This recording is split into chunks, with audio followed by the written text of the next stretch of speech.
Warning. The following video contains lots of talk about disaster movies. I'm just very mindful because so many disaster movies are mirrored by many high-profile real-life incidents, especially this one. And if you catch one of them real-life incidents on news, then disaster films like this seem pretty tasteless. So whenever you get around to watching this, if there's been any recent events like that in the news, or if it's affected you personally, don't watch this review. But for those of you who do plan on to watch it, hopefully you'll take it in the spirit in which it's intended, that of some escapist entertainment. Okie do? Oh, and there's some spoilers and all, but it is 50-year-old. Hey up, Ravers! Today's review has been selected by our undefeated Brainiac champion, Julie, over on my Patreon. 100% record, Julie. She's a marvel. Anyway, she requested The Towering Inferno.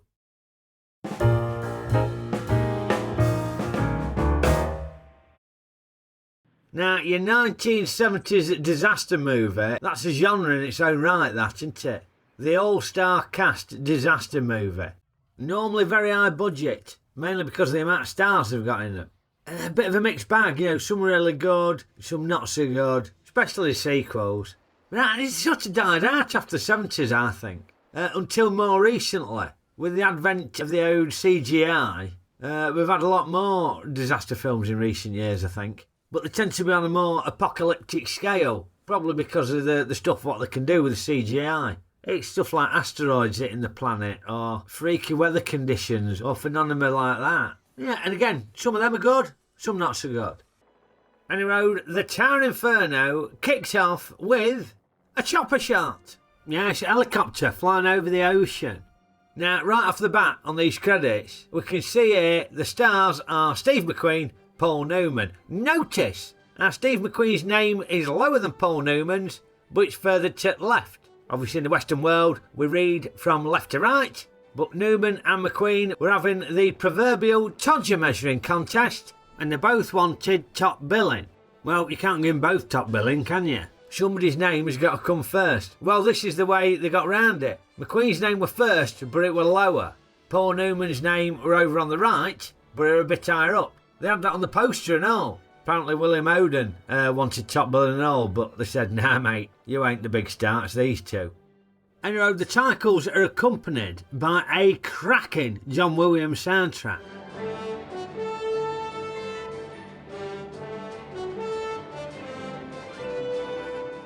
Yeah, terrific stuff. I didn't recognise it as John Williams straight away, but yeah, it's about her.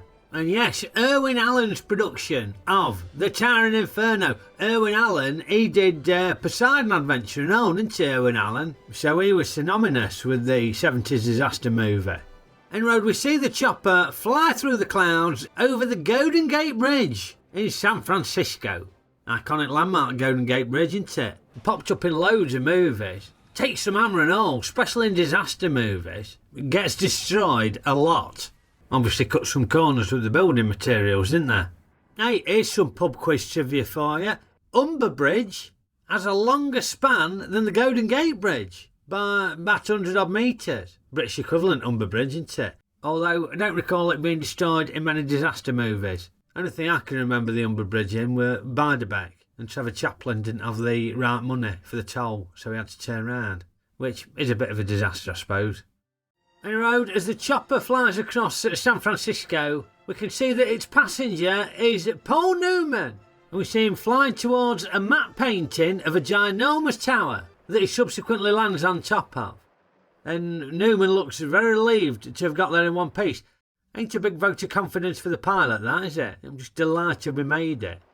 Now, Newman plays architect Doug Roberts, the designer of this gigantic tower. Were designed for developer James Duncan, played by William Oden, he's your developer, he's your Donald Trump, basically. Now, the first thing that struck me were how bloody awful the decor is. It couldn't be more 1970s if it tried this. I mean, look at that lift, it looks absolutely bloody horrible. And then when they get into these offices, what have you got there? Orange furniture with a mustard carpet and beige walls. It looks bloody horrible.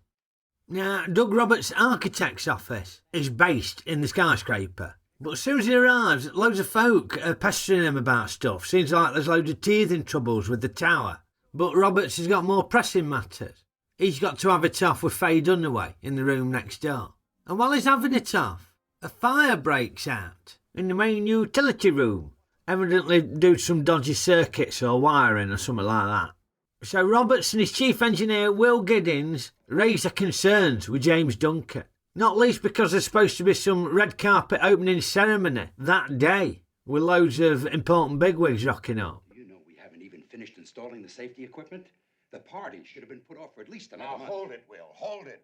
So Roberts confronts the electrical subcontractor, Roger Simmons, played by Richard Chamberlain. R.I.P. Richard Chamberlain. Dr. Kildare, of course, weren't he, Dr. Kildare? But he were in loads of stuff over the years, Richard Chamberlain, including the sodding Thornbirds. I was not a fan of the Thornbirds, but Denise loved it. Hey, he's a slimy turd in this, though. Every piece of wire I put in that building is strictly up to code, inspected and approved. The code's not enough for that building. Yes, the sneaky bleeder has cut corners in order to cream more profits off for his son, consequently putting the whole building at risk. Even his wife knows he's a turd. Roger, if you've done anything to Dad's building, God help you. Well, of course he has, of course he has. And sure enough, another fire breaks out in a storeroom. Looks like there's loads of hazardous chemicals in there and all, so that don't bode well, does it? Now, outside the tower, the excitement is building for the red carpet event, and the big names start to arrive. Firstly, in the form of Senator Gary Parker, played by Robert Vaughn. Now, by this stage in his career, Robert Vaughn tends to be playing seedy villains, doesn't he? But no, he's not in this, which makes a nice change. Then the mayor and his wife turn up. Now, I'm not overly familiar with this actor, I must say, but I'm very impressed with this, because he's got these big stunt scissors to cut the ribbon to open the building, and they don't work. But notice, he doesn't break character. He just cracks on with the scene without missing a beat. We'll make it. That's it. Yeah, a lesser actor would have gone, yo, the scissors are f***ed. But not this bloke, no, what a pro. Anyway, once he's cut through the ribbon, all of the building's lights come on. Every single bloody floor, so that puts even more strain on the old electricals. Not to mention the cost. I mean, I used to get livid if Dino Maxine left the bathroom light on. That's going to cost a bloody fortune, ain't it? I love this worm's eye view of the building that they've got. You never see it next to any other buildings, do you? So it doesn't give you any sense of scale. I mean, presumably they're just trying to conceal the fact that it's a 2-foot-tall mogul building that's just sat on a table in the studio. But it don't work, does it? Anyway, the opening night party is in full swing. And as well as Duncan and the Senator and the Mayor, Roger Simmons, the dodgy electrical subcontractor's there and all, because it turns out he's Duncan's son-in-law. Although that doesn't stop him trying to cop off with Faye Dunaway, but she ain't daft, she's having none of it. She knows he's a turd. Could we discuss that tomorrow at lunch? Also there is Fred Astaire, who is a con man, pretending he's got loads more money than what he's got. He's also pretending he's got loads more hair than what he's got. I mean, he's got a lower hairline there than he had 40 years previously, and that were a wig then. Somebody not at the party is Duncan's PR man, Dan Bigelow, played by Robert Wagner. Shall I leave you a night line, Mr. Bigelow? You can disconnect. I've had it with phones for today. Yes, Bigelow doesn't want disturbing, because he's going to get his secretary to take a bit of dictation. He's having it off with her. But while this is all going on, the second fire has been identified, but the tower security team make a balls up in dealing with it. And so the San Francisco Fire Department is dispatched to try and get it under control. Now, we're over 40 minutes into the film by the time we see Steve McQueen as Fire Chief O'Halloran. Now, he ain't daft, Steve McQueen. As part of the Todger measuring contest with him and Paul Newman, he insisted on getting exactly the same amount of lines. But because we ain't seen him for the first 40 minutes at film, it means he gets loads more screen time than Newman does over the course of the next couple of hours, thereby making him look like the main man. Very clever Todger measuring. And this is where the tension and the peril is ramped up as folks start to get bumped off. Now, although this is called the Tower Inferno, if all of the victims either burned or died of smoke inhalation, it'd be over pretty quick, and it'd be unwatchable. So they have to come up with some very creative ways to put the cast of characters at risk. And most of them involve the characters acting like complete arseholes. All right, it's your building, but it's our fire. Now let's get these people the hell out of here. I don't think you're listening, Chief. There's no way for a fire on 81 to reach up here, not in this building. Yeah, you ain't the professional, mate. Listen to the fire chief. But he ain't the only moron. Loads of them behave like complete morons. With the probability of short circuits, the cars might stop on the floor where the fire is. So please, we'll use the scenic elevators over there. Is she just ignoring the advice completely? Well, fingers crossed it might work out all right for... Oh, no. Ah, well, we'll have to take the stairs instead. I've been informed by the fire department that there's no possibility of using this stairway to get out. Okie doke, seems like the stairs are a non-starter as well. Getting out. Roger, you... They've literally just told you, mate. What are you doing? Leaving your wife and all. Oh, what a turd. Well, you never know. Maybe the stairs will work out for it. Oh, no.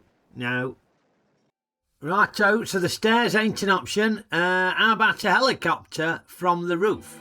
All right, there's going to be a lot of wind up there, especially when that chopper lands, so everybody stay in one group. Come on. Yep, so just as long as everybody behaves in a calm and orderly fashion, she'll be absolutely fine here, shouldn't we? Now, what are them pair doing? What are you doing, you morons? Oh, maybe it won't be a problem. Oh, no. Bloody hell. Right, well, we're going to have to rely on a breeches boy ferrying folk one at a time from the towering Inferno to the roof of an adjacent skyscraper. I mean, it looks pretty bloody rickety, and it's obviously going to take a while, but it does work, this. They've just got to make sure they go one at a time, and they just form an orderly queue, and... Oh, for f***'s sake.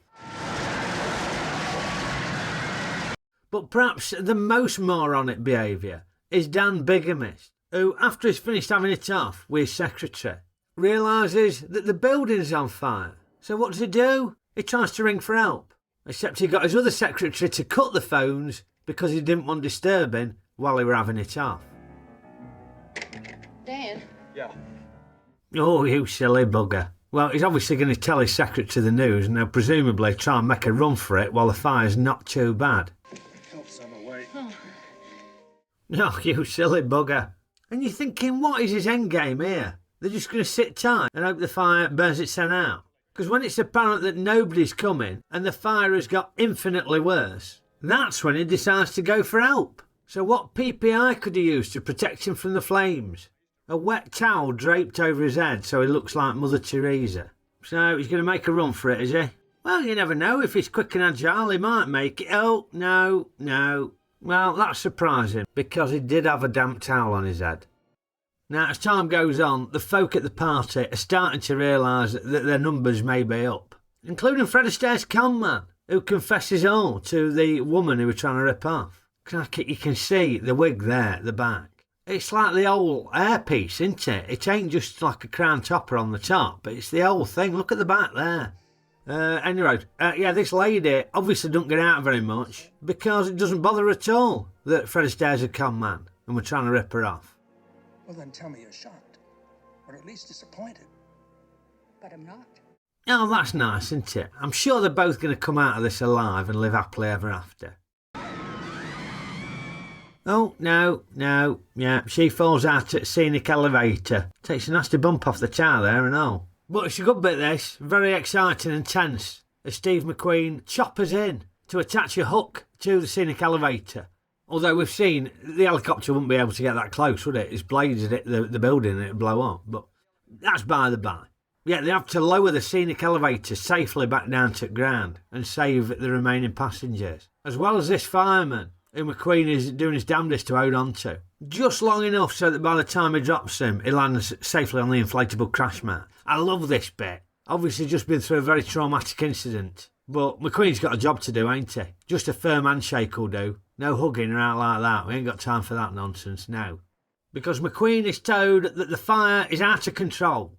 And the only thing they can do to stop it is to blow up the water tanks at the top of the building. Now, there's only two people in the department qualified for that. That's you and Connors. They just brought Connors down. He's on his way to the burn center. Yeah, only two people qualified to do it.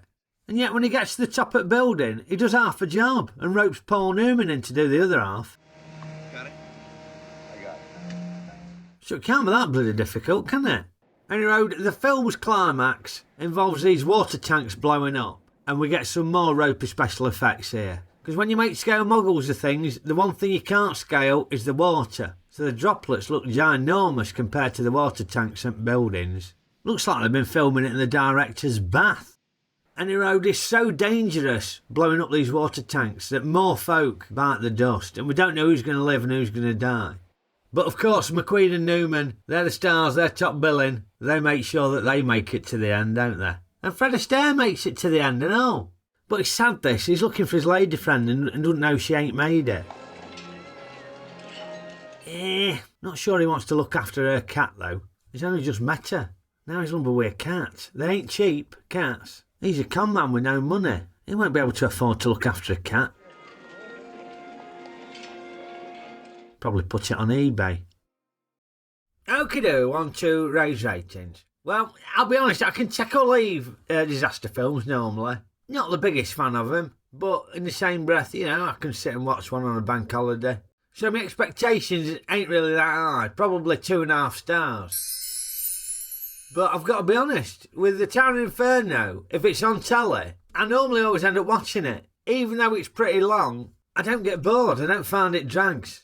Obviously they've got loads of star power in there, and a built-in John Williams soundtrack doesn't hurt either, so yeah, I do enjoy it, So I'm rating the Town of Inferno a 4-star, 2.5-star film.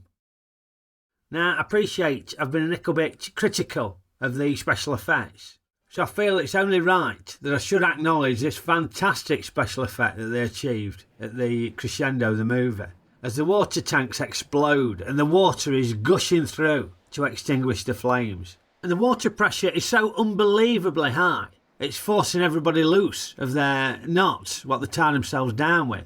But this special effect coming up is truly remarkable, because the massive water pressure is not enough to dislodge Fred Astaire's wig. Amazing visual effects. How did they achieve that? Somebody should have got a bloody Oscar for that. That must have been super glued on. Well, I hope you enjoyed my review of the Towering Inferno Ravers. And if you did, poke the old like button for me. Give it a good old poke. Hopefully, the like button won't be malfunctioning like the alarm buttons were in the Towering Inferno. And remember to subscribe to the channel if you ain't already a subscriber, and share a reviews with your mates. Much appreciated. As are the fantastic comments you lot keep popping on. Thank you so much for them. It really does help to make the environment a lovely equal community, I think. So yeah, keep that up. Thank you. Now, today's review were picked by our Brainiac champion over on Patreon. So if you fancy getting involved with our Patreon community, become a patron or a nickel patron. You get early access to the videos, monthly podcasts. Full patrons get a horse in the annual race night tournament and all. And you can submit to your suggestions for reviews. So yeah, come and join us over on Patreon. I'll pop a link in the description below. And copyright box permitting, I'll be back with another review for you very soon. So I will see you next time. Okie-doo.